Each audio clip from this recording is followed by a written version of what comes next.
कि मनुष्य जब जन्म लेता है तो वो मानसिक क्रियाओं के साथ आता है, और व्यवहारवादी कहते हैं ब्लैक बॉक्स, मतलब वो कुछ लेके नहीं आता। जोन लोक ने कथन दिया था ना कि बालक जन्म के समय कोरे कागज के समान होता है, वो व्यवहारवादियों का मानना है।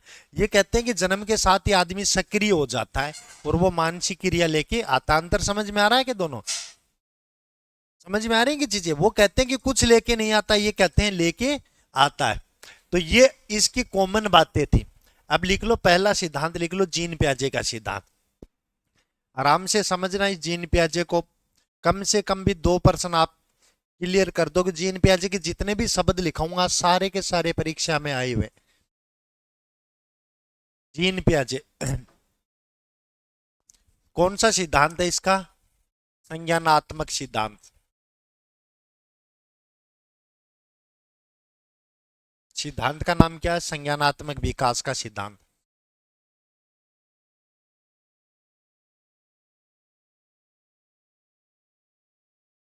संज्ञानात्मक विकास का सिद्धांत किसने दिया था?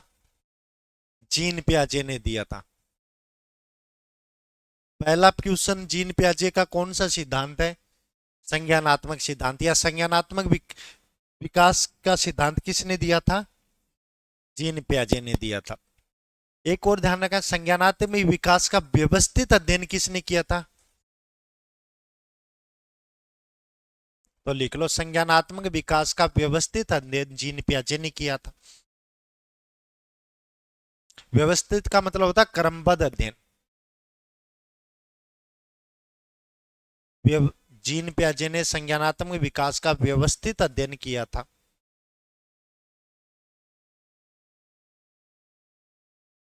परीक्षा में प्रश्न आया हुआ है, जीन संज्ञानात्मक विकास का व्यवस्थित अध्ययन किसने किया था?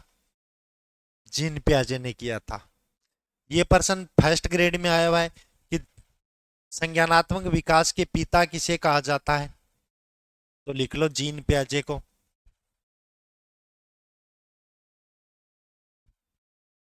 संज्ञानात्मक विकास के पिता जीन पियाजे को कहा जाता है।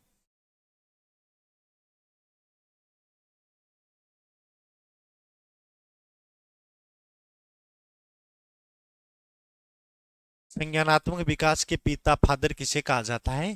जीन पियाजे को कहा जाता है। आगे लिखो और क्या कहता है, देखो पियाजे के अनुसार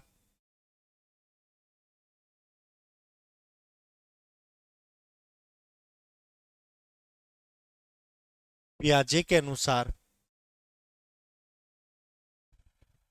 बालक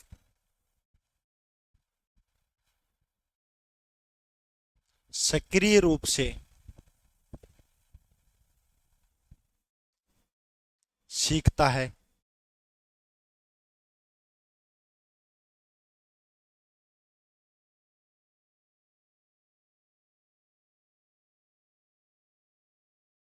कैसे सीखता है?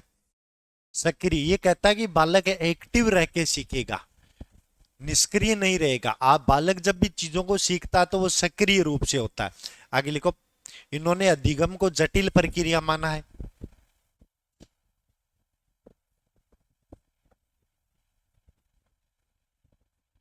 कैसी प्रक्रिया माना है? जटिल प्रक्रिया माना है। इसके अनुसार अधिगम क्या है? जटिल है। परीक्षा में प्रश्न आएगा, पियाजे जीन अधिगम को मानता है, सरल मानता है, जटिल मानता है, क्या मानता है? ये कहता है सीखना कोई नॉर्मल बातें नहीं होती, क्योंकि देखो थोंडाई कहता बिल्ली सीख गई, वो वातावरण से सीख गई क्रिया करके। ये कहता है कि मानसिक क्रियाएं करके सीखता है, इसलिए अधिगम क्या होता है? जटिल होता है। नौकरी लगना सरल है कि हार्ड है? हार्ड है। क्यों हार्ड है? क्योंकि आप मानसिक क्रियाएं कर रहे हो। कौन सी क्रिया? और जहां मानसिक क्रिया होंगी वहां चीजें क्या होंगी? आज से 10 साल 15 साल पहले नौकरी लगना क्या था? क्यों आसान था? वहां अखबार बढ़वाते थे, लगा देते थे। होता कि नहीं होता था? क्योंकि इसलिए देखो, पहले मानसिक क्रियाएं कम करनी पड़ती थी, अब मानसिक क्रियाएं ज्यादा करनी पड़े, और जितनी ज्यादा मानसिक क्रिया होगी चीजें उतनी क्या होगी? कठिन होंगी। आगे लिखो, विकास क्या होता है? सतत होता है या असतत होता है? विकास कैसा होता है? सतत होता है। कैसा होता है? तो लिखो, पियाजे ने विकास को असतत माना है।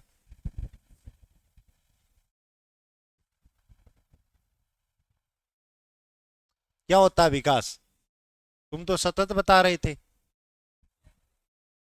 सतत माना है, या पियाजे के अनुसार विकास असतत होता है। विकास कैसा होता है? असतत होता है, सतत होता है? फिर असतत क्यों लिखा आपने? मैंने बोल दिया, मैं गलत बोल दूंगा तुम लिख लोगे? हाँ मैं सही बोल रहा हूँ, ये सही कह रहा है। देखो ये जीन पियाजे का मानना है, विकास सतत होता है, कोई डाउट नहीं है इसमें। लेकिन पियाजे के अनुसार विकास क्या है? असतत है। ध्यान रख लेना, वहां टूट मत पड़ना कि विकास एक प्रक्रिया है और सतत देखोगे। नहीं, पियाजे सतत नहीं मानता, पियाजे मानता है विकास असतत होता है। विकास क्या होता है? सतत का मतलब क्या होता है? वाइगोत्स्की सतत मानता है, जेरोम ब्रूनर सतत मानता है। तो ये सतत का मतलब ये कहते हैं कि विकास जीवन पर्यंत चलता रहता है। जीन पियाजे कहता है विकास जीवन पर्यंत नहीं चलेगा। ये कहता है विकास किशोर अवस्था तक ही होता है। ये इसलिए पियाजे क्या मानता है? ये कहता है विकास की जो गति होती है वो बदलती रहती है, उनके अनुसार विकास की गति हमेशा एक समान रहेगी, है ना? वो कहता है, ये कहता है विकास की गति हमेशा बदलाव होता रहता है। इसलिए कभी विकास ज्यादा होता है, विकास कभी क्या होता है, कम होता है। ये कहता है 0 से 2 वर्ष की जो अवधि में विकास होगा वो 7 से 11 वर्ष की अवधि में अंतर होगा, और 11 से 15 वर्ष की अवधि में अंतर अलग होगा। ये कहता है कि 15 वर्ष की आयु तक बालक का विकास क्या हो जाता है, पूर्ण हो जाता है। इसलिए ये असतत मानता है, ये कहता है इसके बाद विकास नहीं होता। और ये कहता है कि इन अवस्थाओं में विकास जो होता है वो बदलता रहता है, कभी कम कभी ज्यादा। ऐसा होता है क्या? होता है क्या ऐसा? कोई सा ही विकास हो। देखो आपका शारीरिक विकास शेष अवस्था में तीव्र गति से हो रहा है, बाल्यावस्था में रुक रहा कि नहीं रुक रहा? किशोर अवस्था में फिर हो रहा है, फिर किशोर अवस्था के बाद रुक रहा कि नहीं रुक रहा, है ना? एक बच्चा देखो 4 5 6 साल तक अचानक बढ़ रहा है, फिर वो 2 3 साल ऐसे लग रहा है यार क्या हो गया इसके, और फिर देखो जैसे वो किशोर अवस्था में प्रवेश करेगा वो अचानक से बढ़ जाएगा। होता कि नहीं होता? किसी बच्चे को अपन एक 1 2 साल बाद में देखते अपन कहते हैं यार तू इतना बड़ा कब हो गया? अरे यार 15 भाई साल पहले तो तू इतना सा था, मतलब वो बाल्यावस्था में रुक गया था उसका विकास। एक बच्चा देखो छोटा सा जब अपन देखते हैं शेष अवस्था का, वो कितना क्यूट सा लगता है, प्यारा सा लगता है, दूसरे का बच्चा ही अच्छा लगता है ना? हाँ दूसरे के देखने पड़ेंगे और क्या करेंगे, है ना? इसलिए फिर वो बाल्यावस्था में आता है तो वो अजीब सा लगता है, ऐसा हड्डियों का ढांचा सा लगता है, और फिर किशोर अवस्था में वो तूफान पे आता है ना? बच्चे होते हैं कि बाल्यावस्था में एकदम गंदे से लगते हैं, क्योंकि बाल्यावस्था में उसका आंतरिक विकास होता है, बाह्य विकास रुक जाता है। तो पियाजे के अनुसार विकास क्या होता है? सतत होता है। ये परीक्षा में पता नहीं कितनी बार प्रश्न आता है, कथन व कारण में वाले में पूछेंगे तो वहां पूछेंगे कौन सा जीन पियाजे के अनुसार सही है कौन सा नहीं है। वहां ध्यान रख लेना पियाजे विकास को क्या मानता है, ये पियाजे का व्यक्तिगत मत है। तो ध्यान रख लेना, इसमें नोट लगा के लिख लो पियाजे के अलावा, वरना भूल जाओगे तुम। पियाजे के अनुसार अन्य सभी विकास को सतत मानते हैं। और एक अलग ही डाणी है एक, पियाजे के अलावा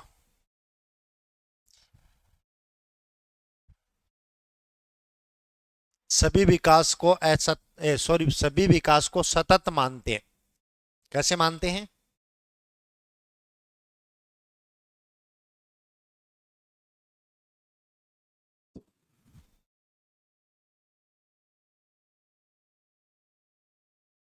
पियाजे के अनुसार विकास कैसा होता है? असतत। और पियाजे के अलावा सारे क्या मानते हैं? सतत मानते हैं। पियाजे असतत क्यों मानता है? क्योंकि पियाजे का मानना विकास जो होता है वो किशोर अवस्था तक ही होता है, किशोर अवस्था के बाद में विकास ही। पियाजे बुद्धि का भी कहता है कि बुद्धि का जो विकास होता है वो 15 वर्ष की आयु में पूर्ण हो जाता है, 15 वर्ष के बाद में बुद्धि का विकास ही। पियाजे के अनुसार तो तुम्हारी बुद्धि आ गई जितनी आनी थी वो, अब इसमें तो कोई विकास होना नहीं। तो ये पियाजे का व्यक्तिगत मान, देखो ये असतत क्यों मानता है, तो इसने एक शब्द दिया था कि विकास गतिवर्धक होता है। विकास क्या होता है? गतिवर्धक होता है। तो लिख लो पियाजे के अनुसार विकास गतिवर्धक, निम्न से उच्च,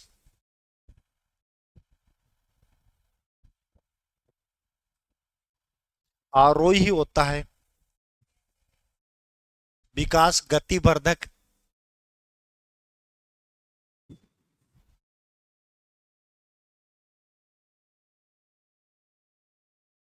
निम्न से उच्च व आरोही होता है।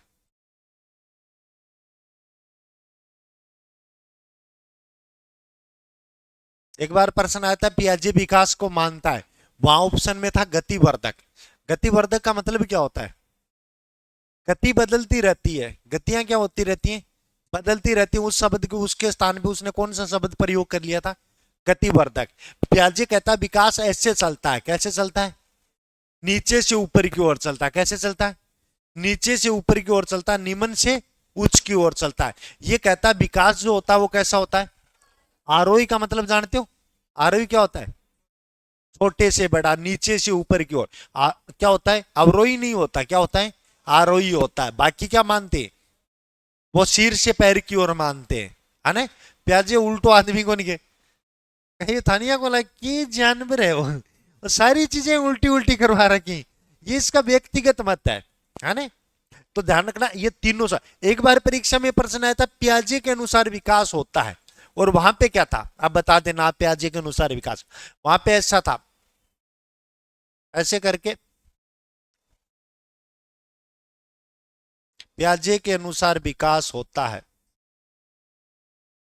एक ऐसे था, एक ऐसे था, एक इस तरीके से था, और एक ऐसे था। बताओ प्याजे के अनुसार विकास क्या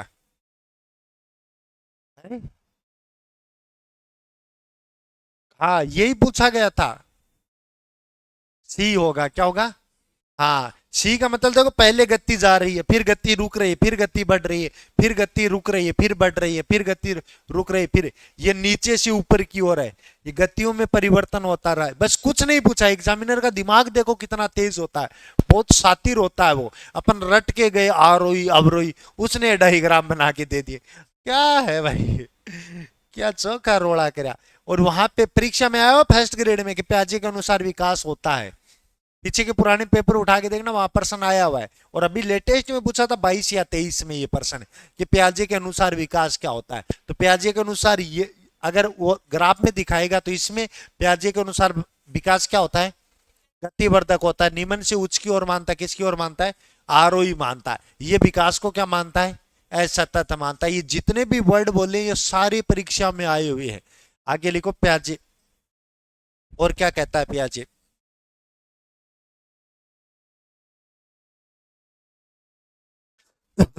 ये जन्म के समय ही बालक को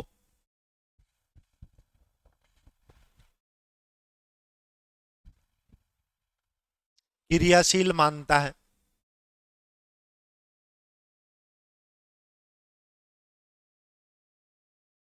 प्याजे क्या करता है? जन्म से ही बच्चे को क्या मानता है? जन्म से क्रियाशील का मतलब जानते हो? ये कहता है बालक का जब जन्म होता है उसी समय से वो सीखना प्रारंभ कर देता है, वो एक्टिव हो जाता है। जब वो पहली बार बाहर आता है, वो धरती पे आता है, जन्म लेता है, उसी समय से वो क्या है? सक्रिय है, वो निष्क्रिय नहीं है। वो 1 2 मिनट 2 3 4 5 दिन तक भी निष्क्रिय नहीं रहता। जन्म से ही क्रियाशील किसने माना बालक को? प्याजे ने माना है। किसने माना है? प्याजे के अनुसार बालक होता है जन्म से ही सक्रिय होता है। कैसे होता है? आगे लिखो, और लिखो अगली विशेषता।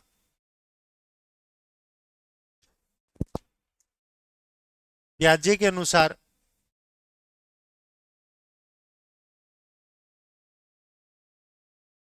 बालक खोज व निर्माण से सीखता है।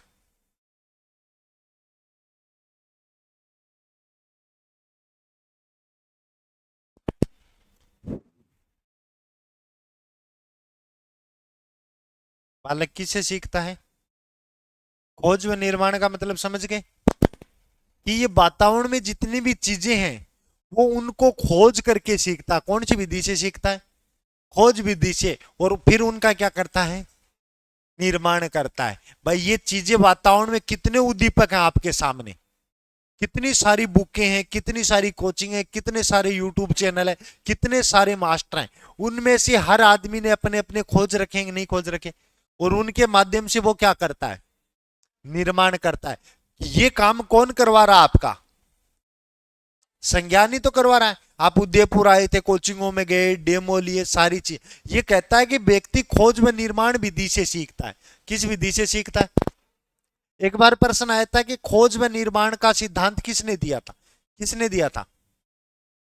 जीन पियाजे ने दिया था। देखो ये विशेषता, एग्जामिनर ने क्या किया, सीधा का सीधा पूछ लिया खोज व निर्माण का सिद्धांत किसने दिया। अरे यार, खोज व निर्माण से तो बालक सीखता है, ये सिद्धांत कौन दे दियो? ये यही पूछेगा। एक तो इन सिद्धांतों में आप ये चीज ध्यान रखना, वो जानबूझ के आपको बेवकूफ बनाएगा। कोई कोचिंग वाला कोई कुछ भी कहे, जो सिद्धांत की जो विशेषताएं हैं वही वो सिद्धांत है। वही क्या है? जैसे मैंने बताया था, गुथरी का सिद्धांत क्या है? समीपता का, और तो ही नाम है उसका। एग्जामिनर कहीं पूछ ले एकल प्रयास का सिद्धांत किसने दिया था? बस गुथरी ने दिया था। लेकिन सिद्धांत का नाम नहीं, वो पूछ सकता है क्योंकि वो सिद्धांत की विशेषता है। समीपता का सिद्धांत किसने दिया था? गुथरी ने दिया था। तो ये ध्यान रखना, एक बार प्रश्न आया था खोज व निर्माण विधि से कौन सीखता है, इसका सिद्धांत किसने दिया था? वहां पे भाषा ये थी, वहां पे ये नहीं था कि बालक किस विधि से सीखता है, वहां पे भाषा थी कि खोज व निर्माण का सिद्धांत किसने दिया था। तो किसने दिया था? आगे लिखो और लिखो अगली विशेषता इसकी। बालक व्यक्तिगत रूप से सीखता है या सामूहिक रूप से सीखेगा? सामूहिक रूप से सीखता। कैसे सीखता है? तो लिखो प्याजे के अनुसार बालक ज्ञान का निर्माण व्यक्तिगत रूप से करता है। तुम ये सोच लो, तुम तो जो बताओगे वो सही होगा ही नहीं। कभी तुक्के मारेंगे क्या परीक्षा में? प्याजे के अनुसार बालक व्यक्तिगत रूप से ज्ञान का निर्माण करता है। ज्ञान का निर्माण कैसे होता है? व्यक्तिगत होता है।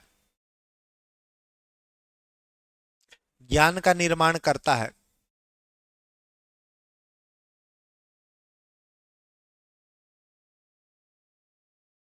ज्ञान का निर्माण कैसे होता है? कभी भी ज्ञान का निर्माण सामूहिक नहीं होता। प्याजे के अनुसार, प्याजे के अनुसार ज्ञान का निर्माण क्या होता है?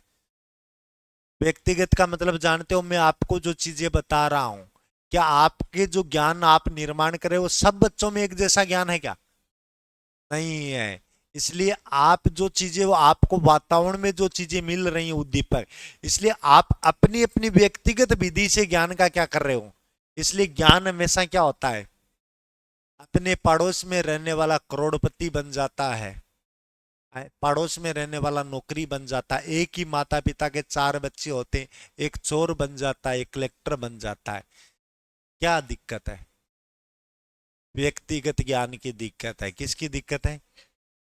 आप जितने बच्चे उदयपुर में आए उनमें कुछ नौकरी लग जाएंगे, कुछ वापस चले जाएंगे, कुछ और कुछ कर जाएंगे, वो निर्माण किसका है? व्यक्तिगत का है। क्या हुआ, हंसी क्यों आ रही है इस बात? हाँ, कुछ तो करके जाओगे, आए हो तो कुछ तो करके जाना, पैसे दिए तो कुछ ना कुछ तो करना जरूर। इसलिए ये बालक को ये क्या कहता है, ज्ञान का जो निर्माण होता है वो क्या होता है? व्यक्तिगत होता है। कैसा होता है? व्यक्तिगत होता है। आगे लिखो। देखो व्यक्तिगत इसीलिए होता है, देखो जितने भी टीचर पढ़ाते हैं, अब ये कोई भी टीचर दुनिया का आपको जीन प्याजे पढ़ाएगा वो यही चीजें बताएगा, कोई अलग नहीं बताएगा। लेकिन देखो इनके पढ़ाने की जो विधि होती है, जो शैली होती है, वो सबकी व्यक्तिगत है। कोई टीचर आपको अच्छा लगता है, कोई और भी अच्छा लगता है।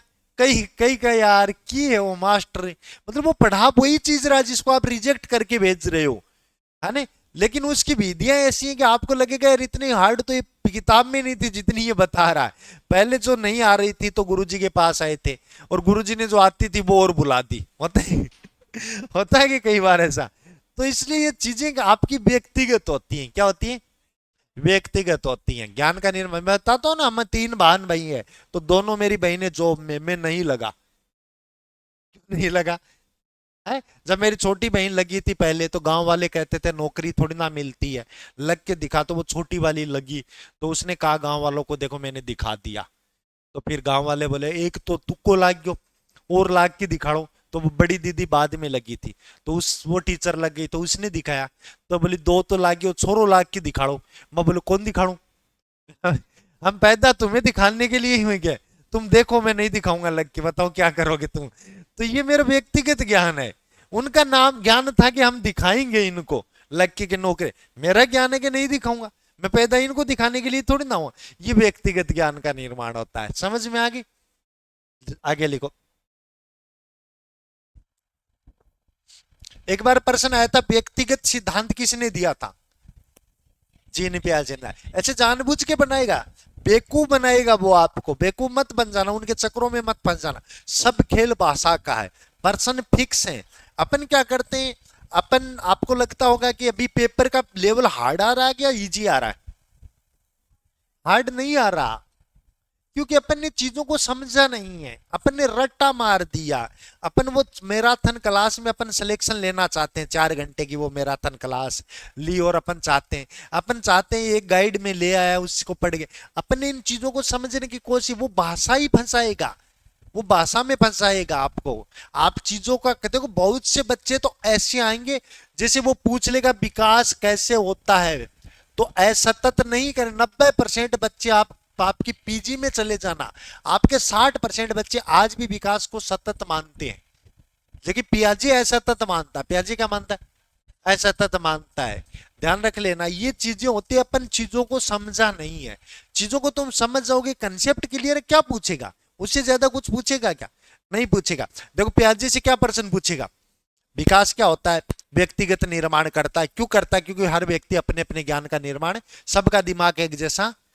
एक आदमी शादी में जाता है, शादी में जाता है तो हब क्या, सबके व्यक्तिगत कारक होते हैं कि नहीं होते? कईयों का कारक होता है भाई लड़की की शादी है, कन्यादान दे आई, है ना, तो अच्छी बात होते। कईयों के कारक होते हैं कि भाई जिम के आ जाओ, अच्छी बात है। कईयों का काम होता है बीननी देख के किसी का, कोई का कोई न कोई मिल जाएगो यार, है ना। कोई तो मतलब हर आदमी के व्यक्तिगत कारक होते हैं। इस यही तो बात कौन बता रहा है? जीन पियाजे बता रहा है। आगे लिखो।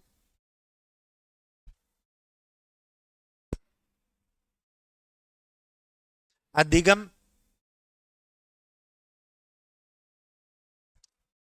कैसे भिन्न होगा? मात्रात्मक होगा या कैसे होगा, या गुणात्मक होगा? हम्म? हाँ नहीं होता। भाई तुमने परीक्षा दी है कभी? है? पेपर दिए? तुक्के लगाए? कभी तुक्का लगा क्या? तुक्का नहीं लगता। अगर तुक्का लगता तो आप एक सोचो, रीट जो पात्रता हुई है उसमें कितने बच्चे पास हुए? 50% रिजल्ट रहा है। हाँ पूरा नहीं रहा, मतलब 12 लाख समथिंग समथिंग, 12 टोटल मिला के तो 17-18 लाख बच्चों ने पेपर दिया था। L2 में शायद L1 का रिजल्ट थोड़ा ज्यादा रहा था, L2 का कम रहा था, सबसे कम SST का रहा था, है ना। तो 50% रिजल्ट माने, अपन 10 लाख भी माने तो 5 लाख बच्चे तो फेल हो गए। और वहां तो छूट थी आपको तुक्के मारने की पूरी। यहाँ सेकंड ग्रेड में, रीट में, मेंस में तो छूट भी नहीं है, क्योंकि तुम तुक्का मारोगे तो वो सही काट लेगा। कई बार इतने तुक्के मारते हैं कि जो लास्ट में बचता कुछ नहीं है। लास्ट में कई बच्चों को तो देखा होगा, है ना, लास्ट में वो कई बार तो माइनस में आ जाते हैं, है ना। तो ऐसा होता है। तो वहां तो आपको छूट भी थी तुक्के मारने की, फिर भी देखो बच्चे फेल हो गए तुक्का। तो लिखो ये कैसे भिन्न होता है। तो लिखो प्याजे के अनुसार विकास मात्रात्मक रूप से न होके गुणात्मक रूप से भिन्न होता है।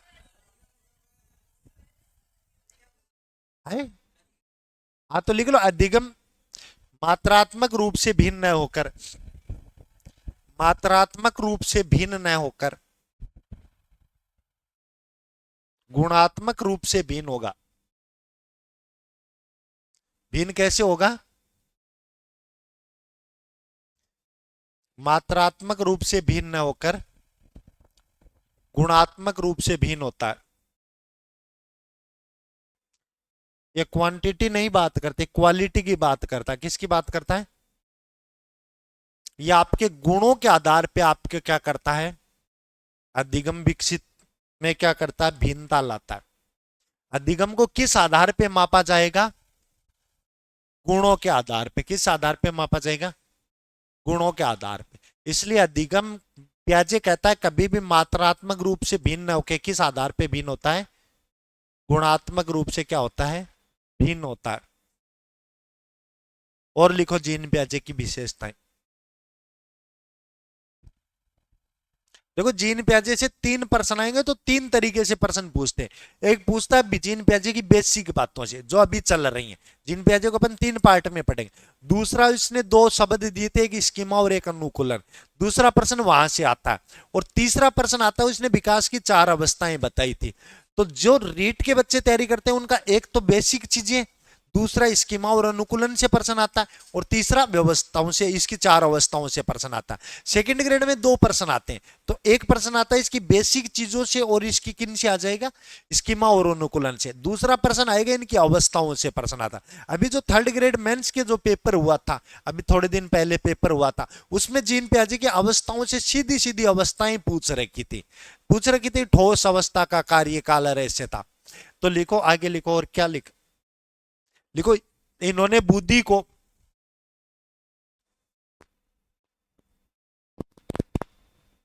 प्याजे के अनुसार बुद्धि क्या होती है, जन्मजात होती है, क्या होती है, बुद्धि कैसी होती है।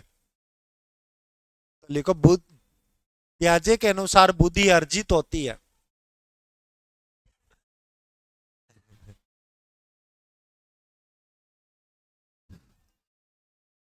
प्याजे के अनुसार कॉन्फिडेंस होना चाहिए। हाँ, बुद्धि को अर्जित माना है। हाँ, कई तो कॉन्फिडेंस इतना गिरा हुआ है कि जिनको पता भी है ना कि बुद्धि अर्जित है, भाई जन्मजात बोल दी, हाँ सर जन्मजात ही है। कॉन्फिडेंस होना चाहिए भाई। खेल किसका, एग्जाम हॉल में जाओ किसका खेल है, इसलिए कॉन्फिडेंस डेवलप करो। आप चाय की थड़ी पे बैठो तो भी लगना चाहिए कि आप मेरे स्टूडेंट हो, कॉन्फिडेंस होना चाहिए। कॉन्फिडेंस नहीं है तो कुछ नहीं। आप घर में खाना बनाओ ने, रोटी बने, जब आपका पति कहे कुछ तो भी ऐसा कॉन्फिडेंस आना चाहिए कि हम बालोटिया के स्टूडेंट हैं। तो ये कॉन्फिडेंस ही काम करवाता है सारी चीजों का। बाकी कॉन्फिडेंस नहीं है तो तुम खत्म हो सारी चीजों। मैं बताता हूं, मैंने जब पहली बार साइकोलॉजी पढ़ानी शुरू की थी, मुझे पता ही नहीं था रियल में साइकोलॉजी क्या। मैं तो पॉलिटिकल साइंस और इकोनॉमिक्स पढ़ाता था, मेरे जिंदगी में यही नहीं पता था साइकोलॉजी क्या होती। मेरे झुंझुनों के हमारे एक गुरुजी थे बड़े, उनसे मेरी लड़ाई हो गई थी रात को फोन। तो उसने मेरे को एक वर्ड बोला था कि यार तू इतना बड़ा है क्या, तेरे को पता है मैं साइकोलॉजी का टीचर हूं। और साइको वालों के घमंड ज्यादा ही होता है, कुछ होता है कि नहीं होता है, ये कॉलर ऊंची करके ऐसे चलते हैं। मैं बोला यार साला कल से साइकोलॉजी पढ़ाएंगे। अब एक गुरुजी को मैंने कहा सर मैं कल से साइकोलॉजी पढ़ाऊंगा। बोला पागल नहीं के, सो जा। मैं बोला ला, मेरे 4 दिन तक तो ये समझ में नहीं इसकी साले की स्पेलिंग पी से क्यों शुरू होती है। 4 दिन तो मैं ये टेंशन में रहा है, है? मैं सोचा यार ये एस साइकोलॉजी है तो एस का है। फिर किसी ने बताया कि एस साइलेंट है, तो मैं भी साइलेंट होके बैठ गया। वो ये समझ में नहीं आएगी, है? और इतनी बड़ी बात है कि मैंने जब पढ़ाना शुरू किया था तब मुझे नहीं पता था क्या होती है साइको। मैंने इस साइकोलॉजी को मेरी देसी भाषा में, मैं आपको पढ़ाता हूँ कैसी गंदी गंदी भाषाओं में, आपको लगता है कि नहीं लगता कि यार इतनी गंदी साइकोलॉजी कोई पढ़ाता है क्या। क्योंकि मैंने इसको मेरी भाषा में डाल लिया। किसमें डाल दिया, और रियल में मैंने 3-4 साल में राजस्थान के 18 जिलों में पढ़ा दिया। ऐसा कोई गांव या ढाणी नहीं होगी जहां मेरा बच्चा नहीं होगा, है ना। तो मैंने जिस दिन यहाँ आया था मेरे को ये गुरुजी कह रहे थे पैसे बताओ, मैं पैसे नहीं पहले क्लास लो। बोले सर बच्चे, मैं बच्चों को तुम छोड़ो यार, मार कर दो, है ना। आपने मेरे को पहले देख लेते रोड पे तो मान लेते कि मैं साइकोलॉजी का टीचर हूँ। नहीं मानते थे कि, है रियल में नहीं मानते। एक बार आपके उदयपुर के एक बड़े गुरुजी ने मुझे बुला लिया था, कोई बड़ी कोचिंग का बड़ा गुरुजी था, 1 साल पहले की बात। मैं फोन करके आया तो उन्होंने कहा था ये सुनील बालोटिया, नाम भी इतना बड़ा बालोटिया, तो उसका कोई बड़ा मास्टर आएगा। उसने मेरे को ऊपर से नीचे देख रहा है, क्या सर वो सर कब आएंगे, बोले मैं ही हूँ सर।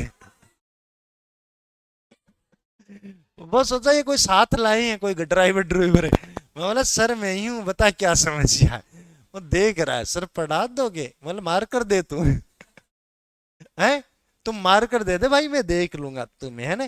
तो वो होता है बुद्धि क्या होती है, कॉन्फिडेंस होना चाहिए। खेल सारा किसका है, अगर तुम कॉन्फिडेंस के साथ एग्जाम हॉल में घुसे तो तुम 2 से 3% वो सही कराओगे जो तुम्हें नहीं आते हैं। और अगर तुम मरे हुए गए ना एकदम रोते हुए, हे बारे परीक्षा आ गई रे नंबर, तो मतलब वो पर्सन भी तुम गलत कराओगे जो आपको सही आ रहे हैं। खेल किसका होता है, ऐसे कॉन्फिडेंस से घुसो। आप कोचिंग में भी आते हो ना तो ये बाहर फीस मांगते, कॉन्फिडेंस इतना होना चाहिए कि कार्ड से करने वाले भी उधर हो जाएंगे, भाई साहब इनकी फीस जमा है ना। और तुम ऐसे छुपते छुपते आओगे ना तो ये पहले तो और ही पकड़ लेंगे। होता कि नहीं होता, कई बार देखा ना अपन बाइक कभी कई बार खड़े रहते हैं, पुलिस वाले खड़े रहते हैं हेलमेट के लिए, कई आदमी ऐसे फराटेदार जाते हैं उसके, और सर अब वो पुलिस का कोई जानकार नहीं है, और उसको पूछ लो तुम भाई तेरा क्या जान, कोई नहीं है, उसका इतना कॉन्फिडेंस है, पुलिस वाला सोचेगा यार इसको जाने दे। और अपन जो चोर होते हैं ना, जिसका जानकार हो तो भी अपन छिप छिप के जाते हैं, तो वो तुरंत पकड़ लेता है, पकड़ता नहीं। पंजाब पुलिस का एक तकड़ा रूल है, पंजाब पुलिस कभी आपका बैग वगैरह नहीं चेक करती, वो यहाँ हाथ रखती है। हाँ, पंजाब पुलिस जब भी आप कभी जाओ ना पंजाब में, गए हो कभी पंजाब में, वो यहाँ हाथ रखेगी और फिर कहेगी जा, या पकड़ लेगी तुरंत। वो जैसे ही आप गलत हो तो ये धक धक करेगा, करता है कि नहीं करता। अब वो पंजाब पुलिस का रियल प्रैक्टिकल है ये, वो यहाँ हाथ रखती है। मैं एक बार गया था तो उन्होंने वो गाड़ी रोक ली थी अमृतसर, तो उन्हें मैं बोले क्या कर रहा है यार, बोले जाओ सर जाओ, मेरा वाला तो वैसे ही नहीं धड़क रहा था, तो वो क्या चेक करेंगे। तो देखो बुद्धि को इसने क्या बताया था, अर्जित बताया था।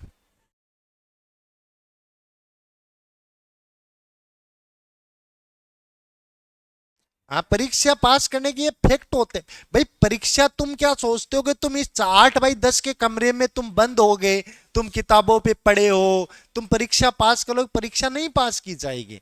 तुम 10 घंटे पढ़ के 15 घंटे पढ़ के भी परीक्षा पास नहीं हो सकती। परीक्षा पास होगी, आपकी हर चीज काम करेगी, आपके समय क्या है, आपका कॉन्फिडेंस क्या है, आपके समस्या समाधान कितना है, आपका चिंतन कितना है, ये सभी चीजों को तो मिला के क्या कहा जाता है, परीक्षा पास करवाई जाती है। हर चीज होनी चाहिए। और परीक्षा में जब इतना कॉन्फिडेंस होना चाहिए कि पड़ोसी कोई देखे तो वो वैसे ही डिमोटिवेट हो जाए। जो इंटेलिजेंट बच्चा होता है भाई, कंपटीशन का मतलब ही क्या है, एक दूसरे को क्रॉस करना। भाई कंपटीशन का मतलब ही तो भाई 10,000 बच्चे हैं, अब भाई 10,000 वैकेंसी है, 12 लाख बच्चे हैं, तो 12 लाख क्रॉस करके जाने पड़ेंगे। दोगे कि नहीं दोगे। आप सड़क से जा रहे हो, कोई आदमी पीछे से दौड़ के आ रहा, आप क्या करोगे, साइड में हो जाओगे, जाने दोगे। लेकिन तुम आर्मी की भर्ती में दौड़ रहे हो, तुम राजस्थान, पीछे से कोई भाग के आ रहा हो, उसको साइड दे दोगे क्या कि भाई तू चला जा यार, मैं तो अगली भर्ती में देख लूंगा। नहीं, वहां पे जाने नहीं देते, वहां पे ऐसे मारते हैं, हो जा मैं चल रहा हूं। ये कंपटीशन में ऐसा मारना पड़ेगा, जब कोई आपसे आगे जाने की कोशिश करे तुरंत पकड़ लो, कहां जा रहा भाई साहब, भाई मैं भी तो बैठा हूं, है ना। इसको यही है कंपटीशन, मतलब एक आदमी आपको ये लगे कि यार ये मेरे से इंटेलिजेंट है, इसको इतना डिमोटिवेट कर दो कि वो वही खत्म हो जाए। कंपटीशन इसी का तो खेल है कि नहीं है। रियल में कंपटीशन आप देखना, कभी शेखावाटी के बच्चे सबसे ज्यादा जॉब लगते हैं, ये सरकारी आंकड़ा है।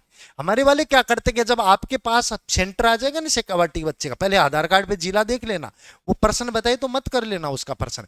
वो मतलब आपको नहीं पूछोगे तो भी आपको इतना प्यार जताएगा कि वो खुद उछाल के पर्सन बताएगा आपको, और फिर आप सही कर रहे हो वो गलत बताएगा आपको, गलत बता के भी वो तरीके बताएगा आपको, व्याख्या करके इतना बता देगा कि आप अपना वाला तो छोड़ दोगे। और फिर बाहर आके आपको चाय पिएगा आपके साथ, आप ही के पैसों की चाय, चाय पीते पीते कहेगा मैंने मैडम आपको 3% गलत करवा दिए। अब पैसे भी अपने लगे गले, आपका मन करेगा इसके मुक्का मार दूं। फिर कहोगे भाई हमें गलत क्यों बताया, कंपटीशन यही तो है। ये नहीं है क्या कंपटीशन, यही कंपटीशन है कि नहीं है। तो लिखो, बुद्धि इसने क्या बताई थी, कंपटीशन के हर फैक्ट सीखो। कंपटीशन में ऐसे एनर्जी होनी चाहिए, तुम आते हो मरे हुए, गुरुजी क्लास होगी ले ली गए, मतलब आधों को देख के तो ऐसे लगता है कि तुम्हारी एनर्जी पता नहीं कहाँ गई, एकदम कॉन्फिडेंस मरा हुआ, ऐसे सुस्त से लग रहे हो जैसे दुनिया में अब तबाही तबाही है, डोनाल्ड ट्रंप पता नहीं कब मिसाइल छोड़ दे, है ना, ऐसे लग रहे हो देख के। कोई बच्चा एनर्जी से नहीं आ रहा, कोई भाई, अगर तुम एनर्जेटिक नहीं हो, तुम्हारे अंदर एनर्जी नहीं है, तो तुम कभी चीजों को नहीं पढ़ सकते हो। भाई मेरे को कहा गया था पहली बार कि उदयपुर जाना, मैंने कभी कोचिंग देखी ही नहीं थी, मेरा कॉन्फिडेंस इतना था, पूछना राहुल जी को, इन्होंने कहा था सर पहले पैसों की मार क्लास लगवाओ यार, कहीं का कोई कह रहा था भाई हम जो टीचर चलता है उसको भी तो बेचारे को डर रहता है डेमो फेल होगा कि नहीं। मेरे जैसे पतला शादी मतलब ये बच्चे क्या डेमो फेल करेंगे, इनको क्या आता है? और तुम डेमो फेल किया क्या? जो 500 टीचर आपके पढ़ा रहे थे वो रात को मेरे को कॉल कर करके धमका रहे थे कि तू उदयपुर जाके, मैं जाऊंगा, रोक के दिखाओ तुम, और पढ़ा के तेरे पढ़ाए हुए बच्चे पढ़ा के आऊंगा, पढ़ा रहा हूं तो ये सारा खेल किसका होता है, कॉन्फिडेंस का होता है। लिखो इसके अनुसार, ये बुद्धि को क्या मानता है, ये कहता है बुद्धि जन्मजात होती है, इसमें कोई डाउट नहीं है। आगे आपको बुद्धि टॉपिक पढ़ाएंगे तो बुद्धि जन्मजात होती है, लेकिन जीन पियाजे का व्यक्तिगत मत है। ये बुद्धि को क्या मानता है, ये कहता है बुद्धि जन्म के साथ नहीं आती, बुद्धि को व्यक्ति जन्म के बाद अर्जित करता है। और लिखो तो ये बुद्धि को क्या मानता है, अर्जित मानता है। दो चीजें ध्यान रख लेना, जीन पियाजे के अनुसार बुद्धि क्या है, अर्जित है, और विकास क्या है, असतत। ये सतत नहीं मानता, ये क्या मानता है, लिखो इसने बुद्धि के निर्माण के लिए दो कारकों को महत्वपूर्ण माना है। बुद्धि किन से मिलकर बनी है, दो कारक बताता है कि बुद्धि का निर्माण किन से होता है। बुद्धि के निर्माण के लिए दो कारकों को महत्वपूर्ण माना है।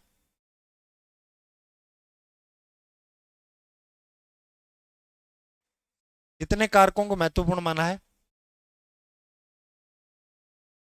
एक नाम दिया था इसने संगठन, और दूसरा नाम दिया था अनुकूलन।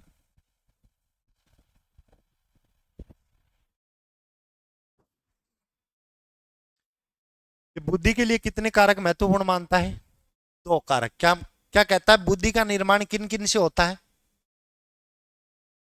संगठन और अनुकूलन। अनुकूलन तो इसकी बहुत ही मतलब मोस्ट अवधारणा, इससे तो बहुत प्रश्न आते हैं। संगठन क्या है, हाँ संगठन किसे कहते हैं, है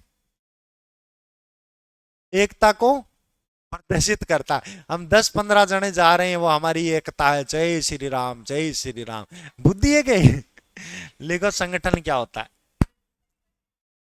एक तो ध्यान रख लेना, सीधा आज तक जितने भी प्रश्न आए जिन प्याजे से, वो यही प्रश्न आया कि संगठन शब्द का संबंध किससे, किससे, प्याजे से, किससे। अब संगठन का अर्थ क्या होता है, एक तो ध्यान रखना बुद्धि का निर्माण होता है संगठन और अनुकूलन से। बुद्धि को क्या मानता है ये, सॉरी अर्जित मानता है, क्या मानता है, संगठन और अनुकूलन से मिलके क्या क्या बनती है, बुद्धि बनती है। अब संगठन होता क्या, तो लिखो संगठन लिख लो, फिर आयुष के आगे लिख लो। हमारे अंदर या व्यक्ति के अंदर पाई जाने वाली सभी योग्यताओं का, व्यक्ति के अंदर पाए जाने वाली सभी योग्यताओं का सामूहिक रूप संगठन है।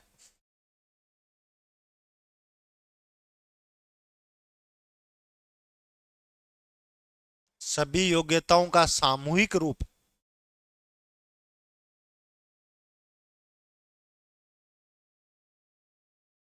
सामूहिक रूप क्या है, संगठन है। तो हाँ, ओके ओके, सभी योग्यताओं का सामूहिक रूप क्या है, संगठन है। क्या नाम दिया इसने, एक नाम क्या दिया, दूसरा देखो सभी योग्यताएं क्या है,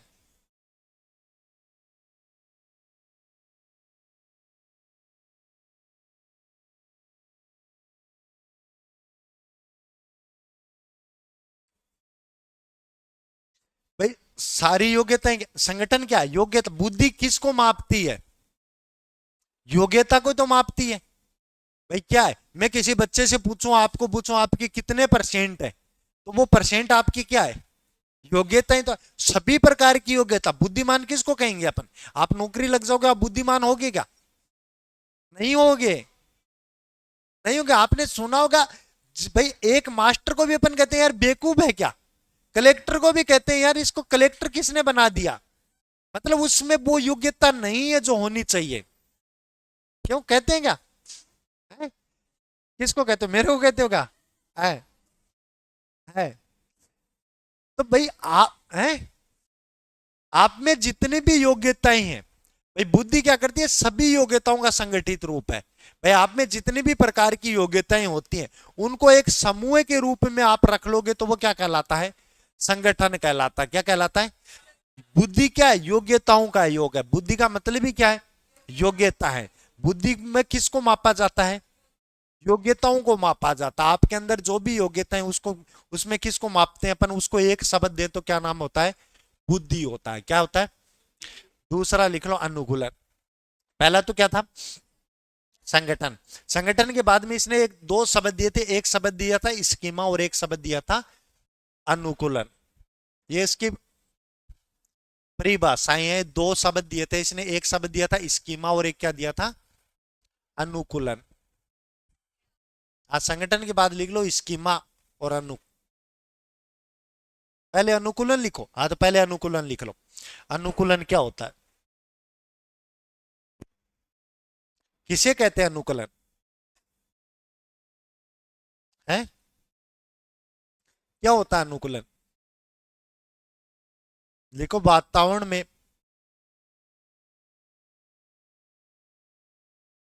हम जितने भी क्रिया व प्रतिक्रिया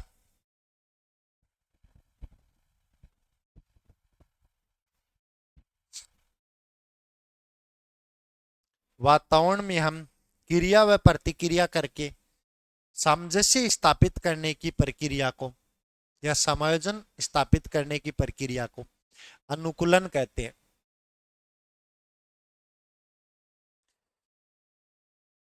सामंजस्य स्थापित करने की प्रक्रिया को अनुकूलन कहते हैं।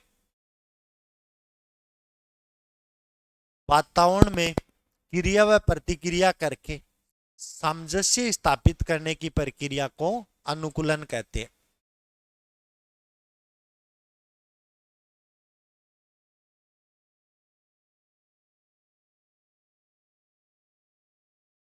क्या होता है अनुकूलन? कि वातावरण के साथ अपन क्रिया व प्रतिक्रिया करके जो समायोजन स्थापित करने की जो प्रक्रिया होती है उसका क्या नाम दिया, अनुकूलन। का मतलब समझ गए कि अपने अनुकूल हो जाए चीजें, क्या हो जाए, बुद्धिमान व्यक्ति अपने अनुकूल कर लेता चीजों को, क्या कर लेता, हमेशा बुद्धिमान व्यक्ति चीजों को अपने अनुकूल करेगा। समायोजन सबसे ज्यादा किस में होगा, बुद्धिमान व्यक्ति में होगा। किस में होगा? क्योंकि बुद्धिमान व्यक्ति को पता है कि कहां कैसी चीजों को या तो वो अपने अनुसार बना लेगा या उनके अनुसार ढल जाएगा। जैसे आप वातावरण में क्रिया व प्रतिक्रिया करके, जैसे आप चाहते हो मैं मास्टर बनूं, आप ऐसे बन जाओ, अनुकूलन तभी तो मिलेगा। तो आप ही वातावरण में क्रिया व प्रतिक्रिया करके क्या कर रहे हो, समायोजन स्थापित करने की प्रक्रिया को इसने क्या नाम दिया था, अनुकूलन नाम दिया था। संगठन किसको बताया था कि व्यक्ति में जितनी भी योग्यताएं उसका समायुक्त रूप क्या है, संगठन है। अनुकूलन क्या है कि अपन वातावरण में जितने भी उद्दीपक है उनके प्रति क्रिया व प्रतिक्रिया करके अपन समायोजन स्थापित करने की प्रक्रिया को क्या बताया था, अनुकूलन बताया था। फिर इसने दो शब्द दिए थे, एक स्कीमा दिया था और एक अनुकूलन दिया था।